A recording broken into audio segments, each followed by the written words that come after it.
Hello friends, एक बार फिर आपको बहुत बहुत स्वागत है आपकी अपनी यूट्यूब चैनल डीएलएड वाला में। दोस्तों, आज की इस क्लास में हम आपके लिए लेकर आ चुके हैं यूपी डीएलएड थर्ड सेमेस्टर 2020 के समावेशी शिक्षा के इस दूसरे प्रश्न पत्र को, जो कि आपका 50 नंबरों का ये पेपर होता है। इसमें आपको 2 घंटे का समय मिल जाता है पेपर को सॉल्व करने के लिए। आज की इस वीडियो में आपको इसी पेपर को सॉल्व करने वाले हैं। इससे पहले 2016, 2017, 2018, 2019 के सारे पेपर इसी चैनल पर हमने आपको सॉल्व करा दिए हैं, जिसकी प्लेलिस्ट भी हमने आपको बनाकर दे दी। UP DElEd third semester PYQ की जो प्ले लिस्ट है वो इसी चैनल पर हमने आपको दी है बनाकर।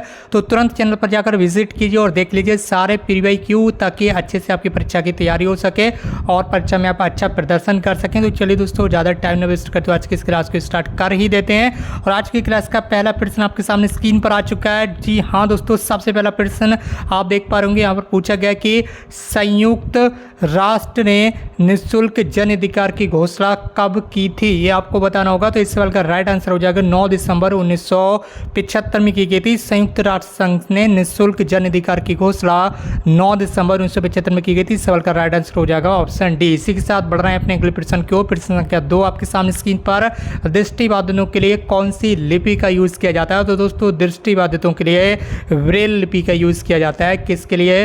ब्रेल लिपि के लिए। ठीक है, ब्रेल लिपि का यूज किया जाता है दृष्टिबाधितों के लिए। जो व्यक्ति, जो बच्चे यहाँ पर आंखों से देख नहीं पाते, उनके लिए ब्रेल लिपि का यूज किया जाता है। तो इस वक्त आप देख रहे हैं यहाँ पर डीएलएड थर्ड सेमेस्टर का सेकंड पेपर समावेशी शिक्षा का। तो इसी के साथ बढ़ा अपने अगले प्रश्न की ओर। और प्रश्न संख्या 3, विशेष आवश्यकता शिक्षा विश्व सम्मेलन सलमानकता किस वर्ष आयोजित किया गया था। ठीक है, तो यहाँ पर बताया गया है कि जून 1994 में 92 सरकारों के प्रतिनिधियों और 28 अंतर्राष्ट्रीय संगठनों ने मिलकर विशेष आवश्यकताओं की शिक्षा विषय पर विश्व सम्मेलन का आयोजन सालामान का स्पेन में हुआ था। कहाँ पर हुआ था?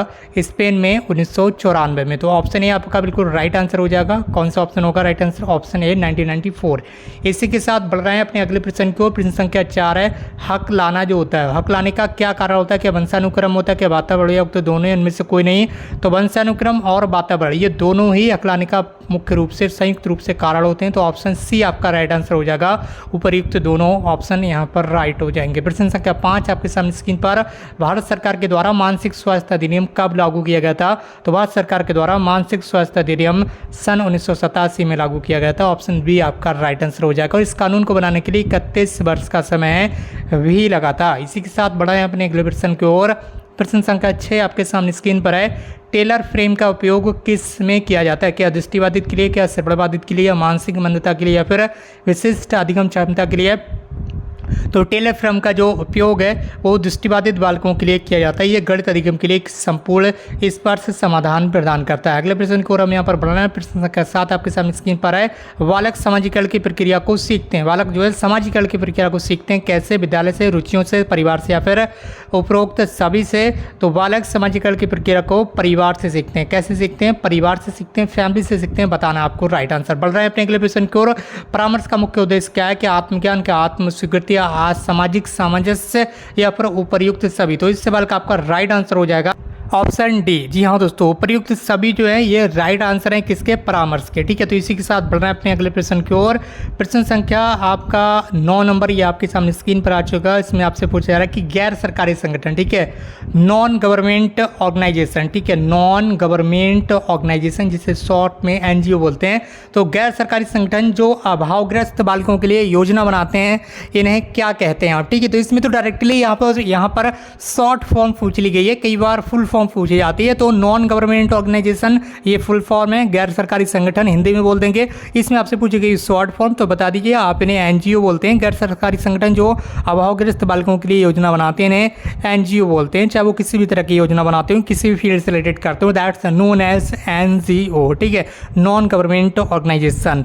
प्रश्न संख्या 10, मंडलीय मनोविज्ञान केंद्र की उत्तर प्रदेश में कुल संख्या कितनी है? तो इनकी कुल संख्या 10 है। मंडलीय मनोविज्ञान केंद्र की उत्तर प्रदेश में कुल संख्या 10 है। मंडलीय मंडलीय मनोविज्ञान केंद्र उत्तर प्रदेश के लखनऊ, कानपुर, झांसी, आगरा, मेरठ, मुरादाबाद, वाराणसी, बरेली, अयोध्या और गोरखपुर में स्थित हैं। तो इसके साथ बढ़ रहे हैं अपने अगले प्रश्न की ओर। प्रश्न संख्या 11 है आपका, निम्नलिखित में से किससे बुद्धि परीक्षण का जनक कहा जाता है?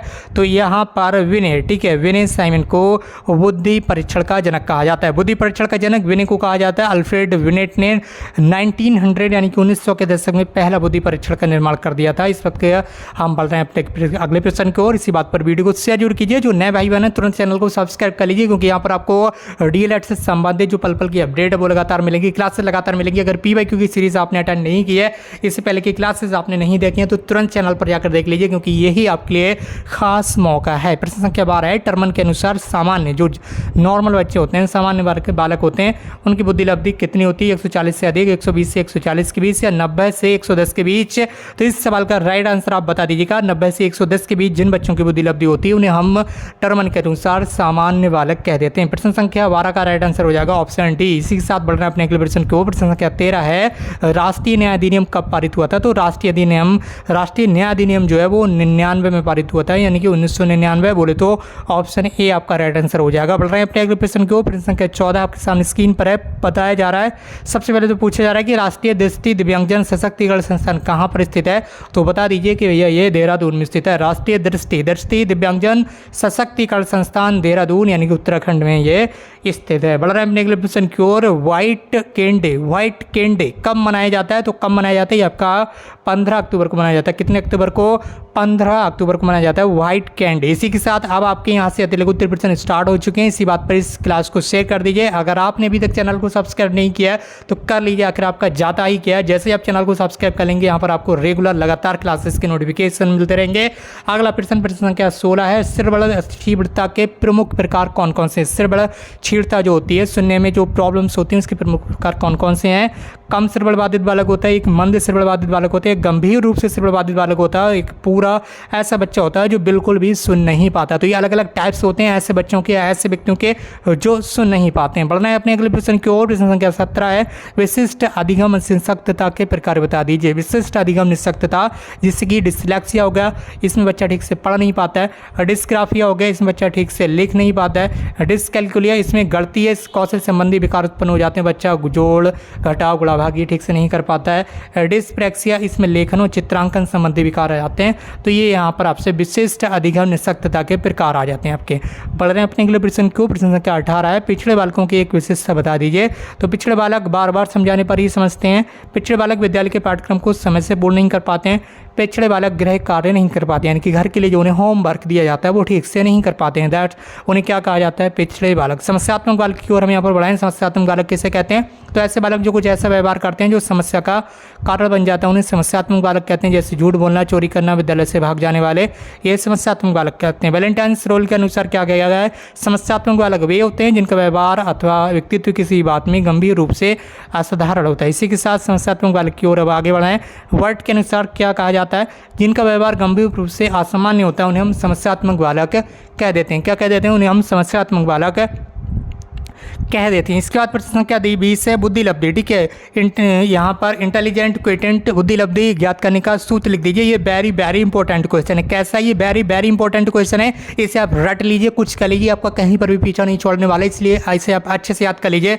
जो बुद्धि लब्धि निकालने का सूत्र होता है, ठीक है, होता है मानसिक आयु बटे वास्तविक आयु इंटू 100। ठीक है, मानसिक आयु बटे वास्तविक आयु में जब आप 100 से गुणा कर देंगे तो IQ निकल आता है। क्या निकल आता है? उसका IQ निकल आता है। तो इसी के साथ बढ़ना अपने अगले प्रश्न को। प्रतिभाशाली बालकों की पहचान किस प्रकार करते हैं? तो प्रतिभाशाली बालकों की पहचान परीक्षण के द्वारा किया जाता है। ये निम्नलिखित तरह के परीक्षण होते हैं। पहला होता है आपका बुद्धि परीक्षण, ये अगला आपका उपलब्धि परीक्षण के द्वारा, अभिरुचि परीक्षण के द्वारा, फिर निरीक्षण के द्वारा। ये अलग तरह के परीक्षण होते हैं जिससे हम प्रतिभाशाली बच्चों की पहचान आसानी से कर सकते हैं। अगले प्रश्न को यहाँ पर बढ़ना है। प्रश्न संख्या 22 है, बाल अपराध रोकने के 2 उपाय लिख दीजिए। तो बाल अपराध रोकने के प्रमुख उपाय बताए गए यहाँ पर।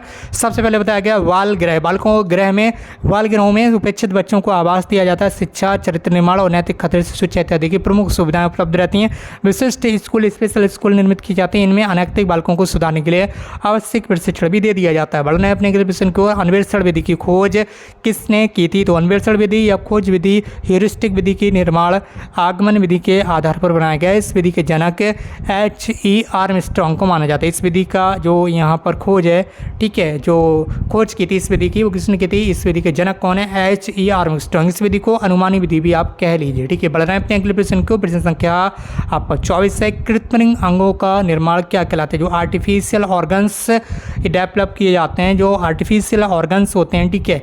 आर्टिफिशियल ऑर्गन्स मतलब कृत्रिम अंग, जैसे कि आपकी उंगली हो गई या हाथ पैर जो होते हैं, ठीक है, जिनके नहीं होते हैं, कट जाते हैं किसी भी रीजन की वजह से, एक्सीडेंटल की वजह से या फिर अदर किसी वजह से हाथ पैर नहीं होते हैं, तो यहाँ पर क्या होता है? कृत्रिम यानी कि आर्टिफिशियल चीज़ें लगाई जाती हैं, चाहे वो हाथ हो गया, पैर हो गया, कोई उंगली हो गई, आर्टिफिशियल लगाई जाती है।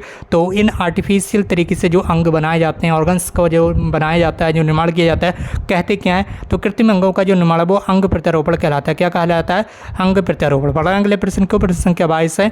शरीर के आधे से अधिक भाग में अवरुद्ध गति अक्षमता का नाम लिख दीजिए। तो शरीर के आधे से अधिक भाग में अवरुद्ध गति अक्षमता को मस्तिष्कीय पक्षाघात कहते हैं। मस्तिष्कीय पक्षाघात कहते हैं। यहाँ पर आपको ध्यान रखना है। प्रश्न संख्या 26 है आपका। इसमें आपसे पूछा जा रहा है कि समायोजन और परिष्करण में क्या अंतर है? तो समायोजन क्या? मनुष्य अपने जीवन को समाज के परिवेश के साथ समायोजित करने का प्रयास करता है और उसके पश्चात वह अपने व्यवहार में सामाजिक स्तर के अनुसार आंशिक अथवा पूर्ण परिवर्तन करता है। तब जैविक व्यवहार की गतिशीलता को सामाजिक मान्यता उसकी समायोजन की घोतक होती है। इसके अलावा जो परिष्करण होता है, किसी चीज़ के दोष या बुराइयों को ठीक या दूर करने की क्रिया या भाव परिष्करण कहलाता है। इसमें संस्कार देना, सुंदर बनाना, ये सारी का सारा क्या है? परिष्करण। इसी के साथ बढ़े अपने अगले प्रश्न को। प्रश्न कह सकता है ऐसा शरीर के अंगों में असमन्वित गति क्या कहलाती है? जो शरीर के अंग हैं इसमें असमन्वित गति को क्या बोलते हैं आप? तो असमन्वित गति जो होती है उसको गति विभ्रम कहते हैं, ठीक है। शरीर के अंगों में जो असमन्वित गति होती है उस गति को गति विभ्रम कहते हैं। ये आपको ध्यान रखना है। प्रश्न संख्या 28 है। सहायक उपकरणों का निर्माण की प्रक्रिया क्या कहलाती है? जो सहायक उपकरण है उसके निर्माण की प्रक्रिया का क्या नाम? तो सहायक उपकरणों के निर्माण की प्रक्रिया का कोई एक निश्चित नाम नहीं है। ये प्रक्रिया उपकरण के प्रकार, निर्माण सामग्री और जटिलता पर निर्भर करती है। लेकिन सामान्य तौर पर सहायक उपकरणों के निर्माण में निम्नलिखित चरण शामिल होते हैं। सबसे पहले होता है प्रोटोटाइपिंग, दूसरा होता है डिज़ाइन, तीसरा होता है आपका परीक्षण, चौथा होता है निर्माण, पांचवा होता है उसका प्रमाणीकरण, ठीक है। तो इसी के साथ अगला प्रश्न है। प्रश्न संख्या 29 है। निःशक्तता के प्रतिमानों के नाम लिख दीजिए।